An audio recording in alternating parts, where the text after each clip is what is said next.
Welcome to Retouch Nexus Narratives, a captivating podcast series of the Horizon Retouch Nexus project that delves into the interconnected world of the water energy food ecosystems nexus. In short, WEFE Nexus.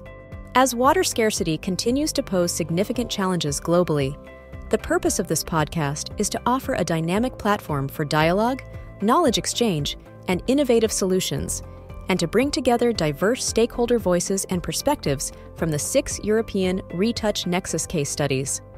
Join us as we explore regional and sectoral insights, engage with current events, and uncover emerging trends in the WEFE Nexus landscape. Tune in and be part of the conversation that shapes the future of water security and climate action. Dobrý deň, moje meno je Jan Pokrivčák a dovolte mi, aby som v dnešnej časti podcastu privítal Ľuboša Juríka, ktorý je profesorom na Slovenskej poľnohospodárskej univerzite v Nitre. Dobrý deň. Projekt Retouch Nexus, v rámci ktorého tento podcast vzniká, sa zameriava na efektívne riadenie vodných zdrojov, ktoré je nevyhnutné pre udržateľné poľnohospodárstvo a zdravé životné prostredie. V dnešnej časti podcastu sa budeme rozprávať o možnostiach zadržiavania vody v krajine a o vodnej infraštruktúre. Pán profesor, ako sa prejavuje klimatická zmena na množstve, dostupnosti a kvalite vody pre poľnohospodárov na Slovensku? Klimatická zmena nepostihuje len poľnohospodárov, ale všetkých, ktorí používajú vodu. A klimatická zmena rieši dva problémy, ktoré sú, a to je o mnoho väčšie teploty, a teda väčší výpar z poľnohospodárskej krajiny, a potom o mnoho horšie rozdelenie zrážok. To pozorujeme aj teraz na jar, že vlastne máme na väčšine územia Slovenska sucho, čo má veľmi nepriaznivé vplyvy na základné agrotechnické operácie, ale aj na dostupnosť vody pre schádzajúce alebo už zídené oziminy, a tým pádom sa mení ich rast alebo možnosť vykličenia. V porovnaní s minulosťou sa situácia nejakým spôsobom viditeľne zhoršuje v oblasti dostatku vody pre poľnohospodárov, alebo tie zmeny nie sú viditeľné? Ako sa to berie? Štatisticky tie zmeny nie sú zásadné, pretože ročný úhrn zrážok sa podstatne nemení.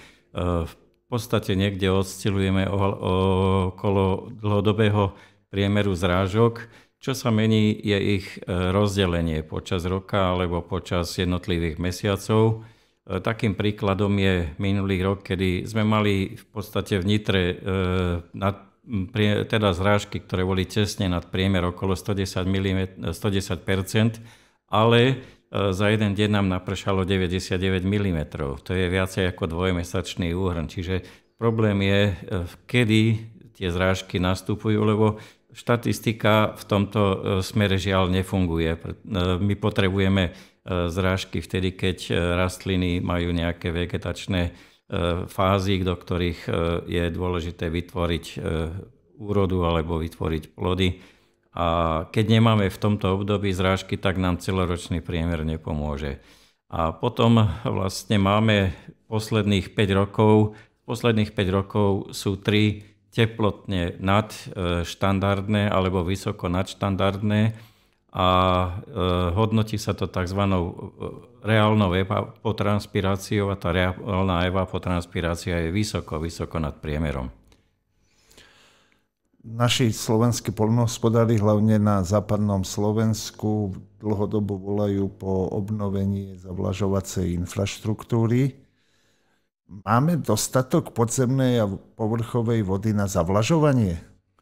Momentálne máme dostatok vody na zavlažovanie, hoci začína už byť v určitých regiónoch stres, pretože využívame z 330 000 hektárov závlah necelých 30 000 hektárov. Čiže pre tých 30 000 využívaných hektárov máme vody absolútne dostatok. Čo je zlé, že vlastne mení sa kvalita tej vody, ktorú používame na závlahy, pretože máme aj nejaké požiadavky na to, aby sme zavlažovali vodu, ktorá neohrozuje rast rastlín alebo konečných potom konzumentov, ovocia, zeleniny. A na Slovensku stále nevieme zabezpečiť dostatočnú kvalitu povrchových vôd a tak čoraz viacej poľnohospodárov, predovšetkým ovocinári, siahajú po podzemných vodách. Oni sú čistejšie, ale máme ich určené na zásobovanie pitnou vodou. A potom v niektorých letných mesiacoch sú v určitých regiónoch Slovenska stresové situácie, že nesmierne veľa vody by chceli aj poľnohospodári, ale potrebujú ich aj obce pre vodovody v tej malej obci a tak začínajú stresy. A potom momentálne máme stresovú situáciu na oblasti Piešťan, kde sa zrazu poľnohospodári prebudili a je tam zrazu obrovský záujem, mnoho väčší, ako boli vytvorené vodné zdroje o zavlažovanie v tejto oblasti. A aj to z toho dôvodu, že časť vodných zdrojov sa pustilo na chladiace veže elektrárne tepelnej, ktorá je pri Jaslovských Bohuniciach a tým pádom časť vody, ktorá bola pôvodne pre zavlažovanie v tejto oblasti, je používaná pre energetiku. Problémom je stále kvalita. Ale existuje aj konkurencia, zvyšuje sa konkurencia po kvalitnej vode. Aké opatrenia by mali robiť poľnohospodári, aby reagovali na klimatickú zmenu? Ako môžu prispieť k tomu, že bude dostatok vody nielen pre nich, ale aj pre priemysel, pre obce a napríklad aj pre energetiku? Čo by mohli teda poľnohospodári robiť samostatne, aby tej vody a kvalitnej vody bolo dostatok? No, mali by sa chytiť sedliackého rozumu. Mať také praktiky v pestovaní plodín, ktoré boli kedysi. To znamená vrátiť sa k organickým hnojivám. A na Slovensku je veľa nových firiem, ktoré ponúkajú kvalitné organické hnojivá, nie anorganické, ktoré sa ľahko odplavujú po tých extrémnych intenzívnych dažďoch. A aj na našej univerzite riešime taký projekt pre vytvorenie organických hnojív na zabezpečenie dusíka, fosforu a iných minerálnych látok a potom vlastne udržať organickú hmotu v pôde.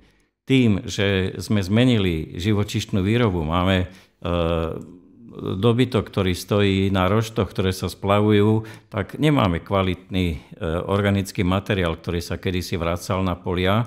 A organický materiál je aj z našeho vodohospodárskeho pohľadu miesto, kde sa zadržiava voda. A tým, keď máme dostatok organického materiálu v pôde, máme aj dostatočnú vlhkosť, ktorá sa udrží podstatne dlhšie ako pri poliach, ktoré sú hnojené anorganickými hnojivami. A vlastne návrat ku organickým hnojivám znamená návrat ku zvýšeniu obsahu vody v pôde, najmä v jarných mesiacoch.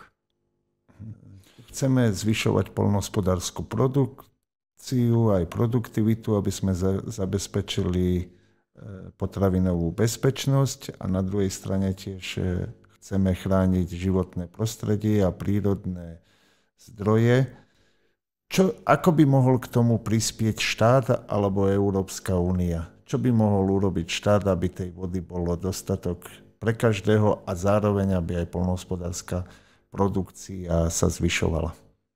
Štát má vlastne dve úlohy, pretože zodpovedá za kvalitu vody a za druhé štát je stále vlastníkom hydromelioračných zariadení. Máme štátny podnik, ktorý ich spravuje a jeho úloha je teda udržiavať v prevádzky schopnom stave tieto zariadenia, predovšetkým závlahové čerpacie stanice a štátne investície na ich údržbu, na odbahňovanie kanálov závlahových, ktoré privádzali vodu ku čerpacím stanicám, je v podstate s veľkým investičným dlhom.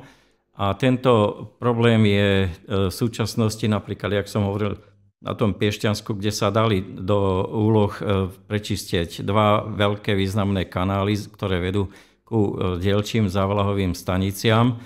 A pokiaľ je tam 1,5 metra nánosov v tých kanáloch, tak máme o 1,5 metra menej vody v tom kanáli a o to horšie sa tá voda môže potom odoberať.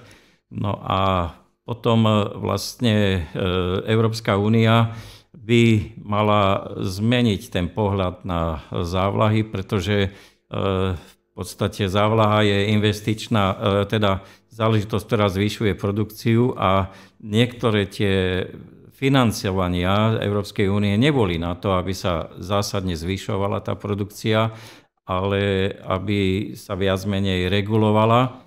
Ale Európska únia aj Slovensko má momentálne problém so zabezpečením sebestačnosti.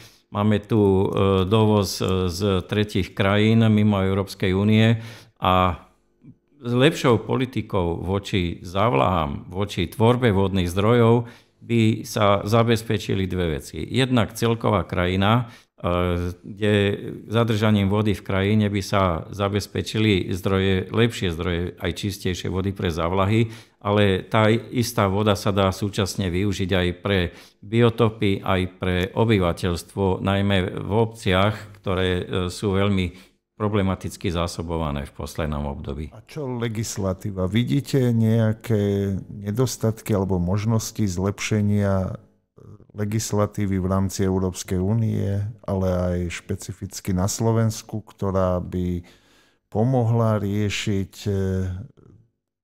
kvalitu aj dostatok kvalitnej vody pre poľnohospodárov, ale aj pre priemysel, obyvateľstvo a energetiku?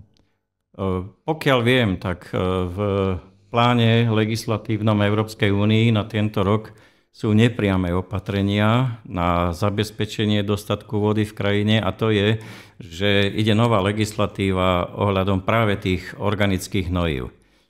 Európska únia pochopila, že organická hmota v pôde je najväčším zdrojom vody, o mnoho väčší ako vodné nádrže, ktoré sú v krajine. U nás na Slovensku máme asi 10-násobok vody v pôde, v pôdnej vlahe, ako vo všetkých nádržiach vrátane Liptovskej, Mary a podobne. A preto Európska únia v priebehu obidvoch pol rokov zmení legislatívu používania a prístupu k týmto organickým hnojivám, aby sa zabezpečilo, že tie anorganické hnojivá, ktoré po extrémnych dažďoch sú odplavované, sú stratené vlastne živiny a pomerne nenávratne stratené. No a vlastne na Slovensku je to potrebné doriešiť kvalitu povrchových vôd. Len taká perlička, v zákone o vodách je dodneska ešte v poslednom znení po zmenách v roku 2024 stále napísané, že Slovensko dosiahne dobrý stav povrchových vôd, teda aj pre závlahy 31. decembra 2015. Máme bude za chvíľu 10. výročie tohto sľubu a tým, že budeme mať kvalitné povrchové vody, tak budeme mať predovšetkým závlahy pre plodiny, ktoré momentálne idú a to je potrebné pre ovocie a zeleninu a tam sú kladené najvyššie nároky na tú závlahovú vodu. Pán profesor, ďakujem pekne za rozhovor. Ďakujem aj ja a pekný deň.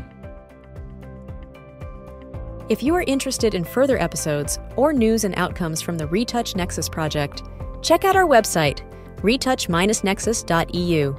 Thank you for tuning in, and let's stay in retouch.